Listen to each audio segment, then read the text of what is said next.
Shalom, peuple de Dieu, shalom, Église. Nous vous saluons dans le nom précieux, le nom suprême, le nom le plus élevé, le nom qui est au-dessus de tous les noms, le nom de notre Seigneur Jésus-Christ. Que le shalom du Prince de paix puisse accompagner nos familles en ces moments difficiles et que sa confiance puisse rester dans son cœur pour continuer à marcher dans la victoire pendant ces moments difficiles. Nous sommes dimanche le 19 avril 2020 et nous bénissons le Seigneur pour ce programme dominical. Nous allons passer quelques minutes seulement dans la présence de Dieu autour de sa parole et je sais que vous êtes connectés, massivement connectés à suivre ce programme avec nous. Prions le Seigneur.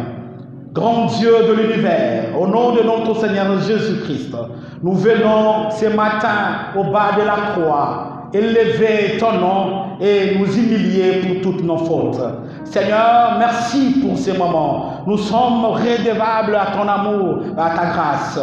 Merci pour la vie. Merci, ô Seigneur, pour la santé. Merci, ô Dieu, pour la nourriture de chaque jour. Merci pour ton soutien qui ne manque jamais dans la détresse. Nous bénissons ton nom, Adonai. Laisse que Yahweh, ce moment soit comblé par ta présence. Au nom de Jésus. Amen. Amen, amen, amen. Mon frère, ma soeur, nous sommes en train de traverser une période un peu sombre de l'histoire de l'humanité. Mais je voudrais te dire une chose, et c'est la vérité, et que Christ est dans son trône. Il est assis à la droite de Dieu et il intercède pour chacun d'entre nous. Nous bénissons le Seigneur parce qu'il est celui qui ne se remet jamais en cause. Ce qu'il a dit, c'est ce qui sera accompli.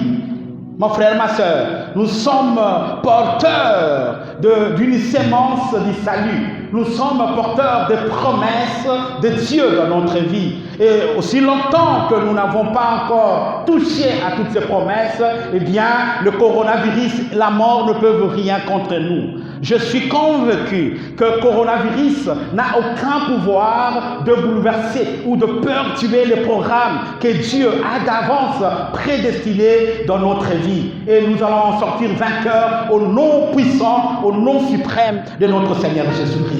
Dis Amen, Amen, très fort là où tu es. Je suis convaincu que ce matin, cette parole que Dieu nous libère, nous donne, va nous réconforter, va nous amener encore à méditer pendant ces moments difficiles. Vous savez, mon frère, ma soeur, pendant ces moments, eh bien, les réalités qui nous environnent et qui sont du tout parfois compliquées de digérer, nous poussent, nous, serviteurs de Dieu, à méditer la parole de Dieu, à lire cette parole pour trouver le remède à donner aux enfants de Dieu. C'est un peu comme le fils d'Issachar qui savait bien lire les îles du temps. Et à chaque fois qu'ils avaient une orientation de la part du Seigneur, il communiquait au peuple de Dieu. Et nous faisons le même, mon frère, ma soeur, que nous avons à tout prix raison, intérêt à écouter Dieu, à rester tout près du Seigneur pour passer, traverser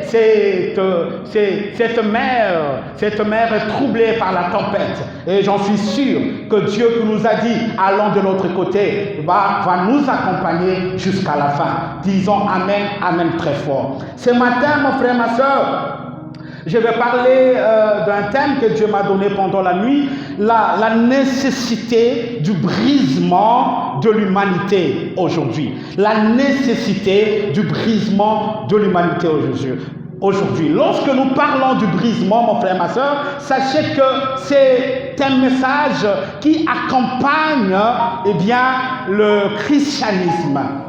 Le message de la croix que nous prêchons est étroitement lié au message du brisement. Un chrétien brisé est celui qui a expérimenté dans sa vie ou continue à expérimenter le chemin de la croix, c'est-à-dire celui qui a accepté de faire mourir le zèbre de la chair, sa propre volonté, pour se laisser ressusciter avec Christ dans une nouveauté de vie.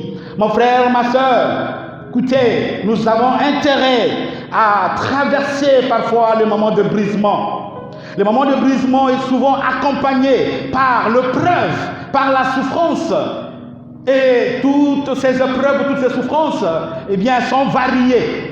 Mais pour Dieu, le but n'est pas celui de nous faire mal ou de nous périr. Le but dans le brisement, dans l'épreuve, pour Dieu, est celui de nous donner un autre cœur, de nous transformer. Et je suis convaincu par la grâce du Seigneur que le coronavirus, qui est une forme de brisement, eh bien, va transformer le cœur de l'humanité aujourd'hui. Et que lorsque nous allons traverser cette épreuve, nous aurons des hommes et des femmes complètement transformés. Voilà pourquoi j'ai dit dans une des émissions passées que le coronavirus, cette pandémie, est une opportunité pour l'Église. Dis Amen là où tu es. Parce qu'après ce moment, nous allons assister à une sorte de veille, de réveil spirituel. Et l'Afrique en général, la RDC en particulier, sera le socle, le bastion de l'évangélisation pour toucher toutes les nations, même les plus incrédules. Mon frère, ma soeur, je suis dans la joie ce matin de parler du brisement. Parce que même si ça peut nous faire mal, mais nous devons toujours garder la joie du Seigneur. Parce que l'intérêt de Dieu n'est pas celui de nous faire périr, de nous faire mourir, mais celui de nous transformer pendant des moments de souffrance. Alléluia. Et le message de la croix, c'est un message qui est accompagné par la souffrance. Regardez le ministère de notre Seigneur Jésus-Christ. C'est un ministère qui a été accompagné par le brisement. La Bible dit dans l'hymne de l'incarnation, dans Philippiens chapitre 2, le verset 5, que Christ étant Dieu, il n'a pas considéré ce pouvoir d'être égal à Dieu, mais il s'est dépouillé en prenant la forme d'un serviteur. C'est-à-dire qu'il s'est humilié jusqu'à la mort et à la mort de la croix. Il a subi l'humiliation, il a subi la souffrance, il a subi les insultes et le rejet de toutes sortes. Mais au finish, à la fin, il a reçu le nom le plus élevé auquel tous genoux fléchissent dans les cieux, sur la terre et sous la terre, et toute langue confesse que Christ est Seigneur, le Kyrios. Dis Amen là où tu es. Et c'est ça, mon frère, ma soeur, le message de la croix. Lorsque nous parlons de la croix, eh bien, n'oubliez pas la dimension de la souffrance. Et un enfant de Dieu, malgré la souffrance, malgré le brisement, malgré les épreuves, il doit garder sa pensée, ses émotions connectées à Christ. Car on sait qu'il nous plaise à Dieu de nous briser pour notre bien et pour nous faire passer dans une autre dimension qui va profiter à lui seul, qui va donner gloire à son nom. Mon frère, ma soeur, mais c'est quoi le brisement? En fait, le brisement, en hébreu, le mot brisement est rendu par le terme daka. Daka, qui est généralement traduit par écraser. Écraser, fouler, opprimer, briser. Mais aussi, il a le sens du mot contrit ou abattement. Et lorsque vous lisez dans Psaume chapitre 51, je vous convie à lire avec moi, prenez votre Bible, nous lisons Psaume chapitre 51, le verset 19.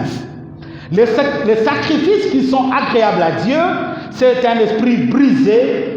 Oh Dieu, tu ne dédaignes pas un cœur brisé et contrit. Voilà. Donc là, on parle d'un cœur brisé, on parle d'un cœur contrit. Et c'est ça le sens de brisement. Et vous, quand vous lisez Ésaïe 53, à partir du verset 10, vous allez voir que Ésaïe est en train de prophétiser sur Christ, sur le brisement, sur la souffrance du Sauveur. Il dit, il a plu à l'Éternel de le briser par la souffrance. Alléluia. Il a plu au Seigneur de le briser par la souffrance. Donc, Christ est un modèle de brisement. Christ, c'est un modèle de la souffrance. Christ, c'est un modèle de preuve. Et nous, les enfants de Dieu, nous devons à un moment donné expérimenter, n'est-ce pas, le brisement. Et le brisement rentre dans le plan ou dans la volonté permissive de Dieu. Dans la volonté permissive, le brisement, comme je disais tout à l'heure, retenez, vient nous transformer, nous donner notre cœur pour rencontrer les grandes promesses de Dieu.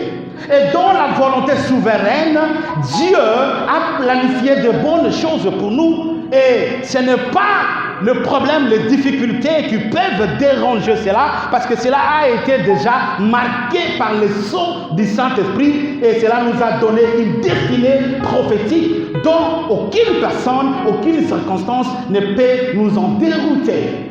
Mon frère, ma soeur, lorsque nous parlons de brisement, c'est un message qui tombe à point nommé pendant ces moments difficiles. Nous sommes en train d'expérimenter une autre face de notre foi. C'est celle que les théologiens appellent la pastorale de la souffrance.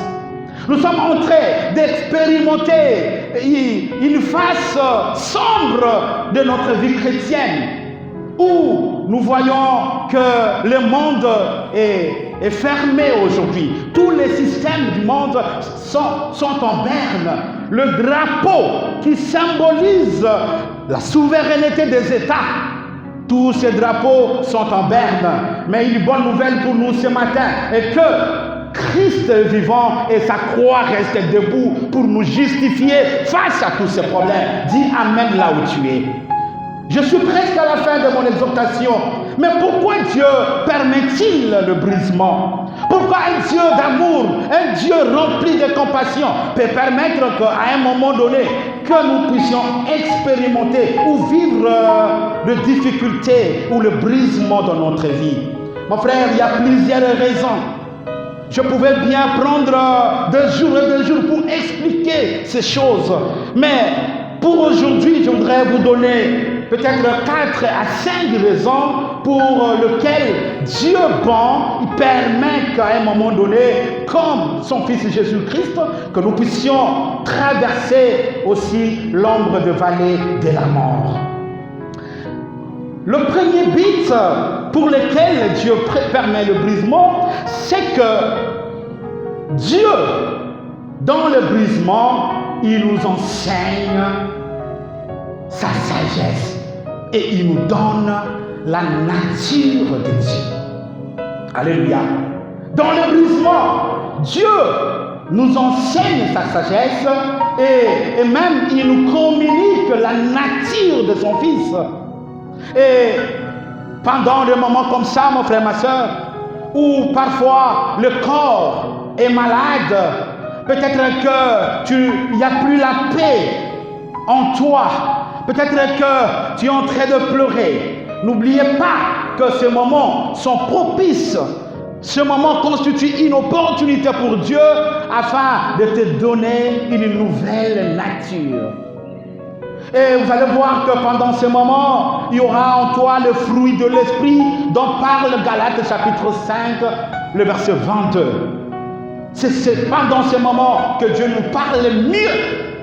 Parfois même plus que les prédications, plus que les exhortations des serviteurs de Dieu. C'est quand nous expérimentons des moments de souffrance que nous écoutons Dieu parler à notre cœur et Dieu changer notre attitude.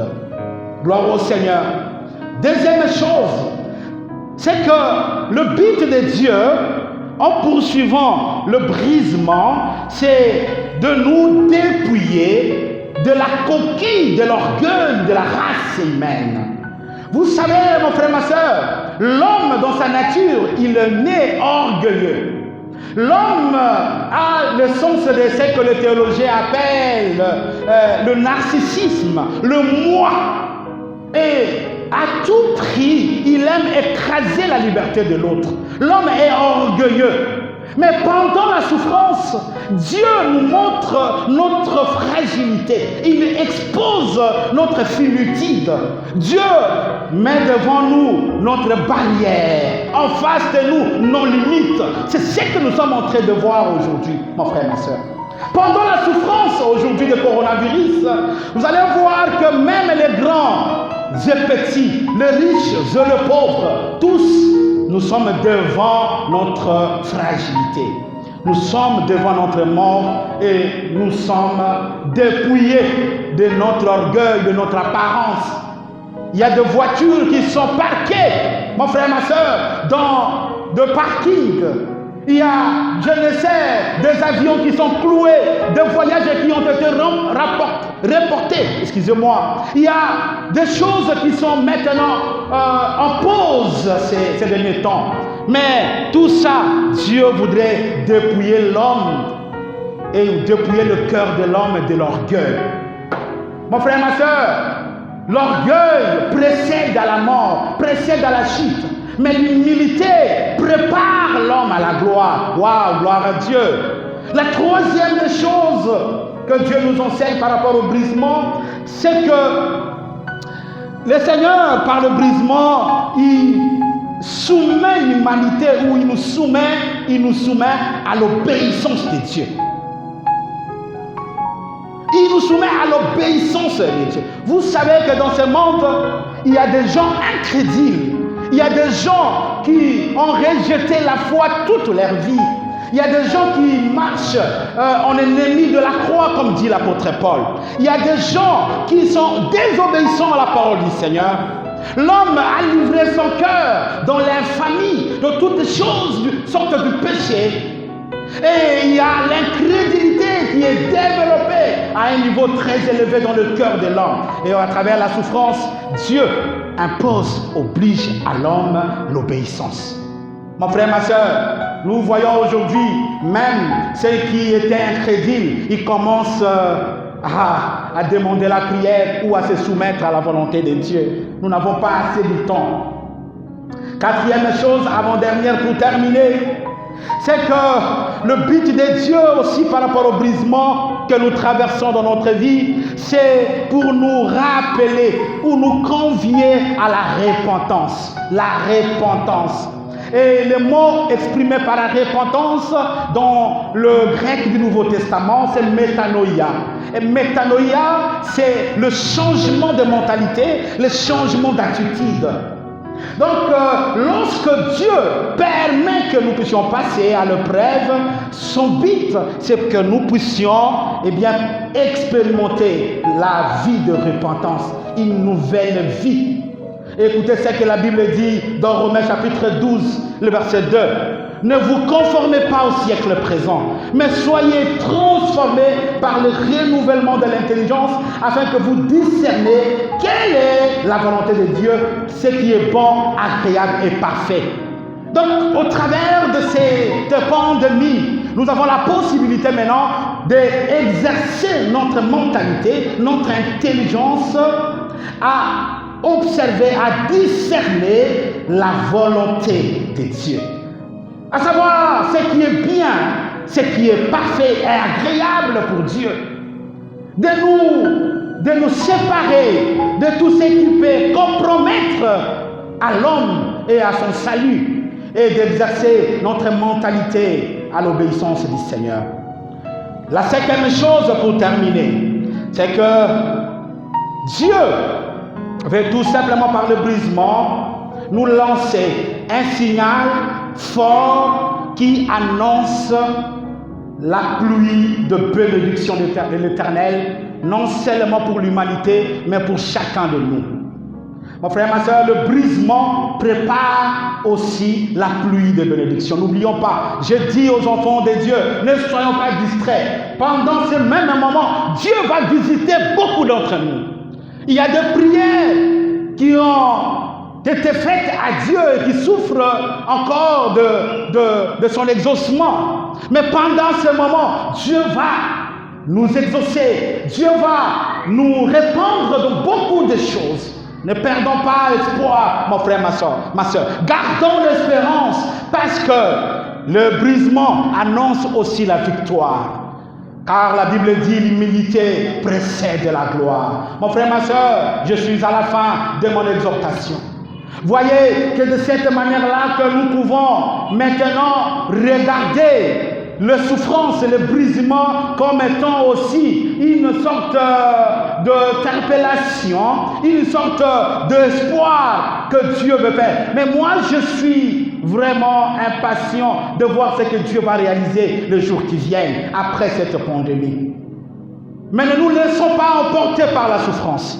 Dieu ne nous laisse pas dans la souffrance pour que nous puissions tomber dans le péché ou dans le régnement de la foi chrétienne. Non, mon frère. À chaque fois que l'épreuve vient, ça nous pousse vers Dieu. Et je suis content parce que le coronavirus est venu nous concentrer sur Dieu.